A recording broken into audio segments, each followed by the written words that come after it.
आप अपने झूठे दम्भ को सेटिस्फाई करने के लिए, अपनी ईगो को सेटिस्फाई करने के लिए, अपने पति या उसके परिवार के अन्य सदस्यों को सिर्फ ये सोच करके मजा चखाने के लिए कि क्योंकि उन्होंने आपकी बात नहीं मानी तो अब उनको आप मजा चखाएंगे, क्योंकि आपको ये तो मालूम ही है कि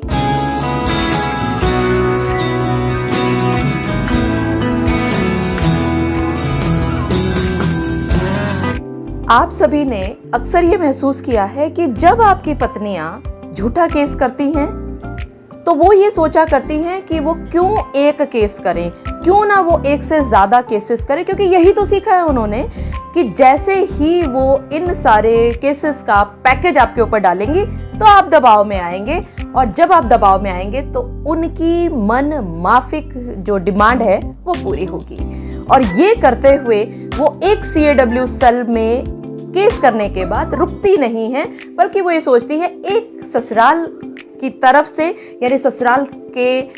पुलिस स्टेशन के हिसाब से जो जुरिस्डिक्शन बनता है वहां पर CAW सेल में एक कंप्लेंट कर दी जाए, और एक कंप्लेंट तब कर दी जाए जब वो अपने मायके में जाती हैं ससुराल को छोड़ करके, और किसी को कानो कान खबर भी नहीं होगी। जी हाँ, आप सभी ने बिल्कुल ठीक समझा। अगर आपकी पत्नी ऐसा कर रही है तो इसका फायदा बिल्कुल आपको मिलेगा। और हाँ, अगर आप लेडी हैं, मुझे सुन रही हैं, तो आप ध्यान रखिएगा, अगर इस तरह का काम हो तो उससे क्या नुकसान या फायदा हो सकता है, आगे वीडियो में पूरा देखिएगा।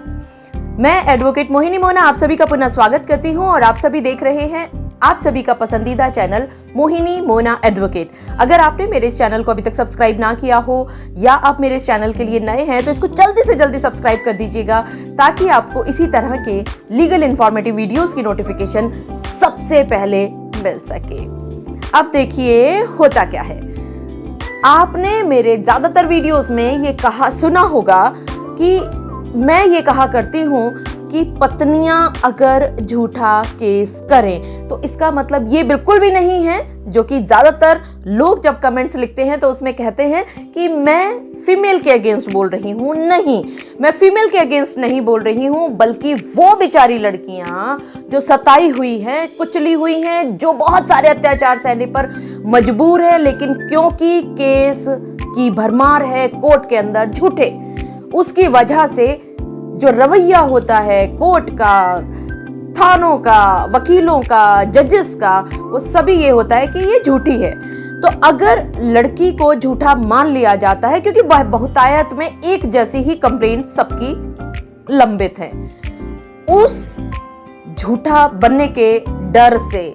जो लड़की सताई हुई है वो कोर्ट में जाने की हिम्मत नहीं कर पाती। और आपको मालूम है कि वो लड़की जिसके ऊपर आज भी अत्याचार हो रहे हैं, उसको न्याय नहीं मिल पाता सिर्फ और सिर्फ आपके इन झूठे केसेस की वजह से। तो पुनः विनती करती हूं आप सभी महिलाओं से कि आप अपने झूठे दम्भ को सेटिस्फाई करने के लिए, अपनी ईगो को सेटिस्फाई करने के लिए, अपने पति या उसके परिवार के अन्य सदस्यों को सिर्फ ये सोच करके मजा चखाने के लिए कि क्योंकि उन्होंने आपकी बात नहीं मानी तो अब उनको आप मजा चखाएंगे, क्योंकि आपको ये तो मालूम ही है कि कानून तो आपके फेवर में है, लेकिन आपको ये नहीं पता कि जो कानून आपके फेवर में है, अगर आप उसका दुरुपयोग करने लगेंगी तो वही कानून आपके खिलाफ भी जा सकता है। आप सभी ने सुप्रीम कोर्ट की बहुत सारी साइटेशंस देखी होंगी जो बार बार चिल्ला चिल्ला करके यही कहती हैं कि अब 498A जैसे किसी भी केस में, यानी दहेज से रिलेटेड, यानी पति और पत्नी के जो आपस के तनाव वाले केसेस हैं, उसमें आपको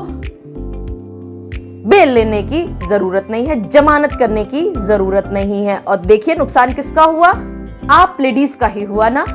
आप याद कीजिए, जो पहले आप केसेस किया करती थी 498A के, उसमें 2 महीने, 4 महीने, 6 महीने तक लड़कों को जमानत नहीं मिला करती थी, लेकिन आज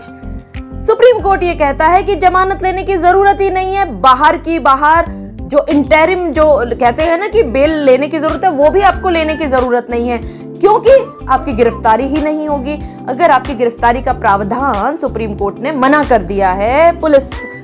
महकमे को, तो क्या जरूरत है कि आप इसके अंदर जमानत लेंगी। लेकिन सिर्फ इतना सा ध्यान रखना है कि पुलिस महकमे से जब भी 41A का नोटिस आपके पास आता है इन्वेस्टिगेशन को ज्वाइन करने के लिए, तो आप पतियों को या आपके परिवार के अन्य सदस्य जिनको भी 41A का नोटिस आया है, आपको थाने में जाकर के इन्वेस्टिगेशन ज्वाइन करनी ही होगी। अगर आप इन्वेस्टिगेशन ज्वाइन नहीं करते हैं, मेरी इस बात को सुन करके कि अब आपको जमानत लेने की जरूरत नहीं है, तो अगर आपने अपने दिमाग में ये गलत बात बैठा ली कि 41A के नोटिस के बाद भी आप इन्वेस्टिगेशन ज्वाइन नहीं करेंगे, तो फिर आपको कोई नहीं बचा पाएगा, फिर आपकी गिरफ्तारी हो सकती है। खैर, हम लोग बात कर रहे थे कि एक पत्नी ने अपने ससुराल से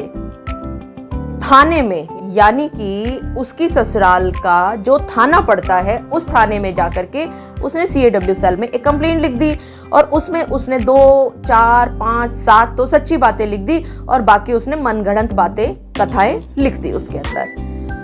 कुछ समय के बाद उसको ये महसूस होता है, उसके आस पड़ोस के लोग, उसके सखी सहेलियां, उसके दोस्त या उसके साथी जो हैं आसपास के, वो उसको कहते हैं कि अरे तूने तो इसमें ये कमी छोड़ दी, तुझे ये भी और लिखना चाहिए था। जैसा मैं आप हर एक वीडियो में कहा करती हूँ ना कि स्पेसिफिक एलिगेशंस लगाने जरूरी हैं। तो अगर आपके स्पेसिफिक एलिगेशंस पहली कंप्लेंट में नहीं है, जो कि आपने जल्दबाजी में लिख दी है, तो आप क्या करती हैं कि उसके बाद जब आप अपने ससुराल पक्ष को छोड़ करके जब आप अपने मायके में जाकर के रहना शुरू कर देती हैं, तो आप एक CAW सेल में कंप्लेंट वहां पर भी लिखवा देती हैं, क्योंकि आप इसको अपना अधिकार समझती हैं। आपको ये लगता है कि ये आपका अधिकार है। जैसा कि वीडियोस में मैंने पहले बताया है ना, शेल्टर होम, तो आपको ये लगता है कि आपने अपने ससुराल पक्ष के सदस्यों के अत्याचार के खिलाफ आपने अपने आप को बचाने के लिए एक शेल्टर होम यानी कि अपने मायके में जाकर के रहना शुरू कर दिया, और मायके में जाकर के आप ये कंप्लेंट को दायर कर सकती हैं। ये तो आपका अधिकार है। लेकिन यहीं पर आप एक गलती करती हैं, ध्यान से सुनिएगा। अगर आपने ससुराल पक्ष के पुलिस स्टेशन में CAW सेल में कंप्लेंट को दायर किया है, तो आपको उस कंप्लेंट को वापस लेना होगा,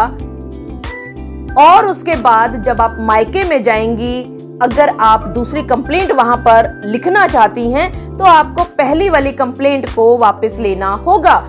आप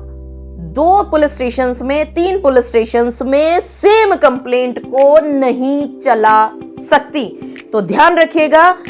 महिलाएं कि अगर आप 2 कंप्लेंट चला रही हैं, तो वहां आप कानून के साथ खेल खेल रही हैं, जिसका नुकसान आपको उठाना पड़ेगा। और इसी का फायदा जितने भी मेरे सब्सक्राइबर्स, मेल सब्सक्राइबर्स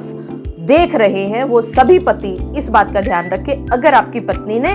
ये गलती की है तो इसका फायदा आपको मिलने वाला है, क्योंकि उसकी दोनों में से कोई भी कंप्लेंट नहीं चलने वाली। इसी के साथ साथ एक और समझदारी, चालाकी करने की कोशिश करती हैं पत्नियां। वो ये सोचती हैं मायके में जाने से पहले ससुराल में जब वो गुस्से में थी तो उन्होंने आधी अधूरी बातें लिखी थी, लेकिन जब उनको आसपास के लोगों से पता चलता है कि इसके अंदर थोड़ी सी स्पेसिफिक एलिगेशंस और लगा दी जाए, थोड़ा सा और अत्याचार अपने ऊपर होते हुए दिखा दिया जाए, तो वो कंप्लेंट अच्छे से चलेगी। तो आप क्या करती हैं, आप जैसे मैंने बताया अभी कि आपने ससुराल पक्ष के जो पुलिस स्टेशन था वहां से CAW सेल की कंप्लेंट को आपने विड्रॉ कर लिया, और बहुत समझदारी से आप पहुंच गई मायके में, और मायके में जाकर के आप एक और कंप्लेंट दायर करती हैं, और उस कंप्लेंट में उन सभी कमियों को पूरा करने की कोशिश करती हैं, बल्कि आप अपनी स्टोरी को ही चेंज कर देती हैं, स्टोरी लाइन चेंज कर देती हैं। लेकिन आप ये ध्यान रखिए, अगर आपने अपनी स्टोरी लाइन को चेंज किया एक कंप्लेंट को विड्रॉ करने के बाद, तो भी आप मान करके चलिएगा, सभी महिलाएं ध्यान से सुनिएगा, कि आपकी दूसरी कंप्लेंट भी कमजोर हो गई है, और इसका फायदा पुरुष पक्ष उठा सकता है। तो आप सभी ने इस बात का ध्यान रखना है कि आप कानून के साथ खिलवाड़ ना करें। आप कानून को ये सोचें कि मैं छुपा करके 2 जगह 3 जगह से अलग अलग कंप्लेंट कर दूं, किसी को नहीं पता चलेगा, वहीं पर आप अपने पैरों में कुल्हाड़ी मार लेती हैं। मुझे पूरा विश्वास है कि आप सभी को मेरे आज के इस वीडियो के माध्यम से ये बात भली भांति पता चल गई होगी कि अगर आपने CAW सेल में जाने का ठान भी लिया है, तो आपने जो पहली ही कंप्लेंट फाइल करनी है वो एक तरह से आपके सभी जो केसेस हैं जो बाद में आप फाइल करेंगे उसकी फाउंडेशन यानी कि नींव होती है। और अगर आपकी नींव कमजोर रह गई या आपने दो जगह पे अलग अलग नींव बनाने की कोशिश करी तो आपके सारे केसेस जो आप बाद में फाइल करने वाली हैं वो सारे के सारे थर थरा करके गिर उठेंगे। और फायदा किसको होगा? पतियों को। और फिर आप कहेंगे कि हमने तो इसमें अच्छा किया था लेकिन ये नुकसान कैसे हो गया। तो ये गलतियां आप महिलाएं कभी भी ना कीजिएगा। और पुरुष पक्ष ये ध्यान रखिएगा कि अगर ये गलती आपकी पत्नियां कर रही हैं तो इसका फायदा उठाने से आपको कोई भी नहीं रोक पाएगा। मुझे पूरा विश्वास है कि आप सभी को मेरा आज का वीडियो भी बहुत अच्छा लगा होगा। अगर आपको मेरा आज का वीडियो भी अच्छा लगा तो इसको लाइक, शेयर और कमेंट करना ना भूलिएगा। और हाँ, अगर आप मेरे इस चैनल के लिए नए हैं तो इसको जल्दी से जल्दी सब्सक्राइब कर दीजिएगा ताकि आपको इसी तरह के लीगल इन्फॉर्मेटिव वीडियोस की नोटिफिकेशन सबसे पहले मिल सके। अपना और अपने परिवार का बहुत अच्छी तरह से ध्यान रखिएगा। Thank you, take care, bye bye.